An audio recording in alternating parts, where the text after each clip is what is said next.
जय श्री कृष्ण, जय राधे राधे। केकई तथा सीता जी का दृष्टांत।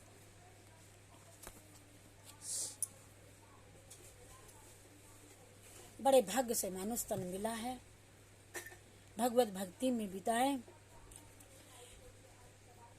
विद्वेष नष्ट मतया स्त्रियो दारुणा चेतसा, गरम ददु कुमाराय दुर्मशा नपतिम प्रति। विद्वेष नष्ट मतया स्त्रियो दारुण चेतसा, गरम ददु कुमाराय दुर्मर्षा नृपति प्रति। स्त्रियां स्त्री की कैसी नारी नारी की ही दुश्मन होती है। अर्थात भागवत में यही कहा गया है,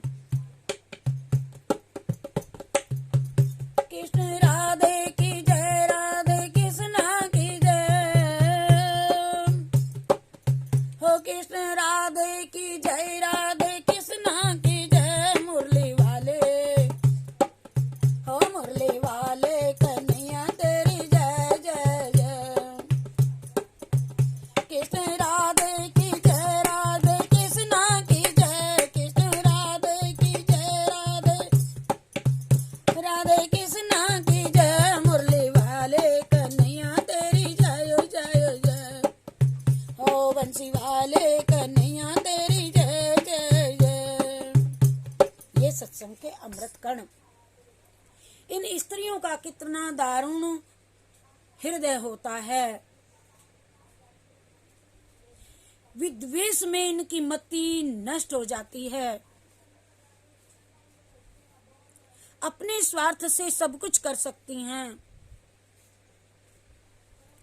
चित्रकेतु की अन्य रानियों ने महाराज की प्रतिद्युति महारानी के पुत्र को जहर तक दे दिया था। एक दिन रानी कैकेयी अपने प्रांगण में बैठी थी और पास में ही सीता जी भी उनकी परिचर्या कर रही थी, चरण दबा रही थी।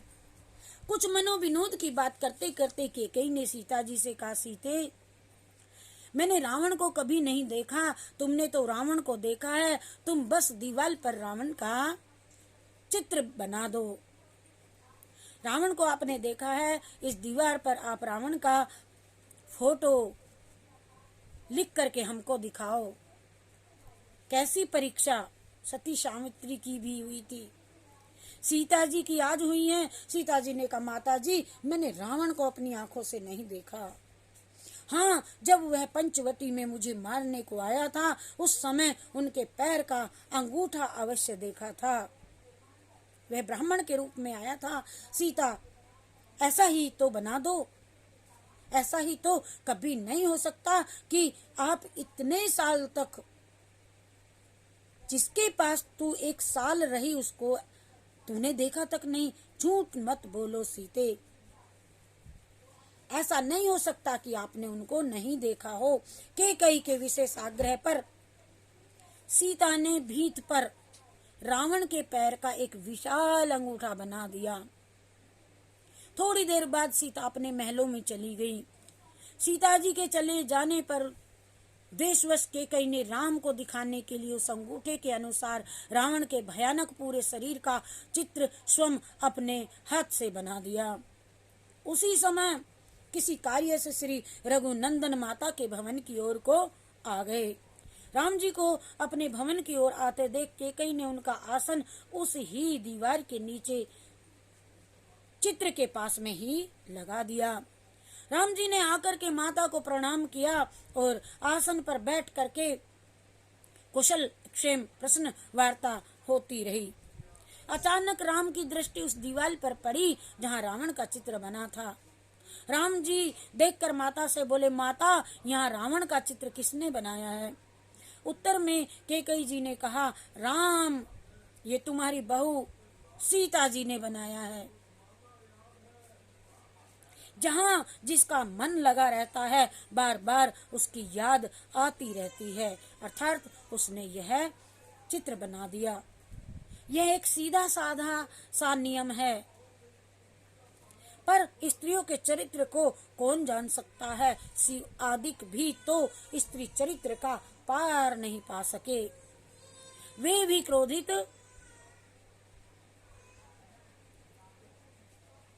अरे केकई की बातें सुन करके श्री राम जी ने माता के संतोष के लिए कहा, माता कल ही सीता जी के लिए लक्ष्मण गंगा किनारे पर सीता को बाहर यहाँ से छोड़ आएगा।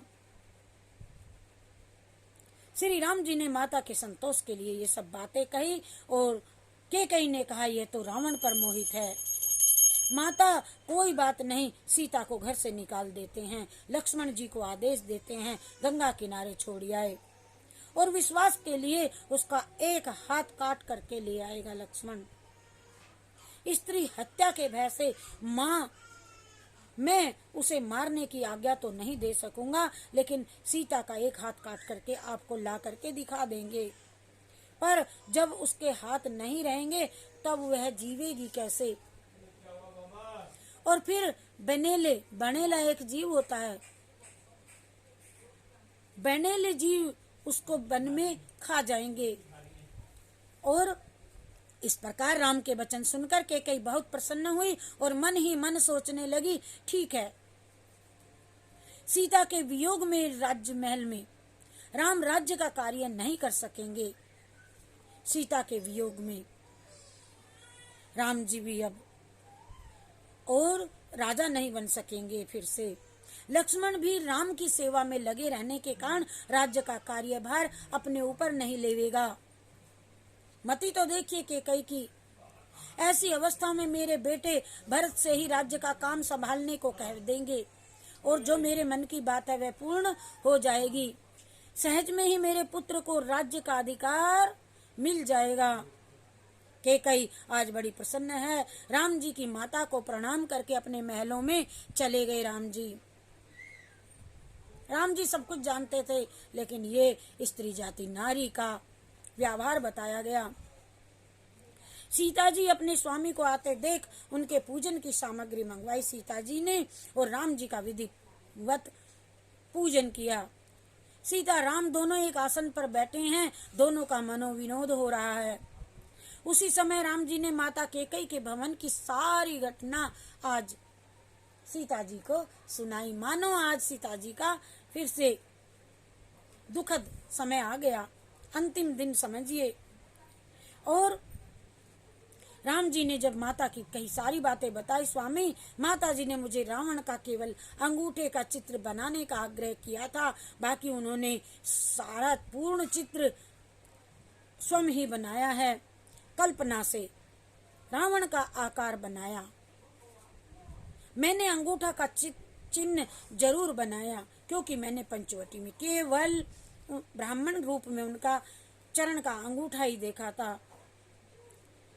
सत्यता कितनी भी कह ले, लेकिन समय के विपरीत किसी को, राम जी तक को भी विश्वास नहीं हुआ। सीता जी ने सत्यता बताई और प्रिय मैं ये सब भली भांति जानता हूँ, यह कहते हुए राम ने सीता को अपने हृदय से लगा लिया और बड़ी देर तक स्नेह करते रहे तथा विनोद करते करते लेट गए। थोड़े दिन बाद राम ने सीता जी से कहा, प्रिय तुम गर्भिणी हो, तुमको किसी वस्तु की चाहे ना हो तो बतलाओ, मैं तुम्हारी सभी मनोकामना पूरी करूंगा।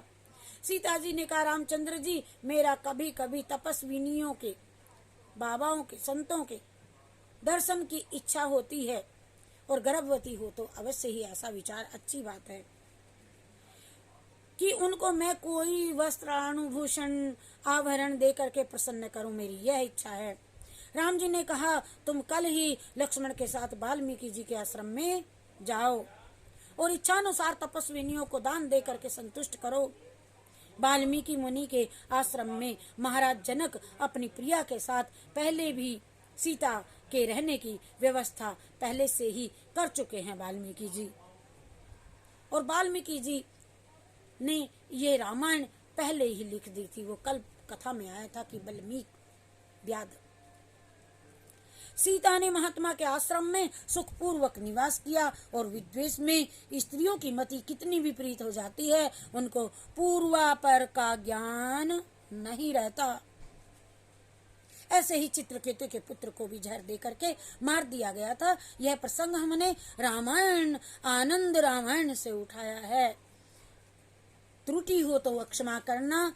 हरि शरणम हरि शरणम हरि शरणम हरि शरणम हरि शरणम हरि शरणम हरि शरणम हरि शरणम। कृष्णार्पणमस्तु, शिवार्पणमस्तु। बोलिए जय श्री कृष्ण चंद्र भगवान की जय।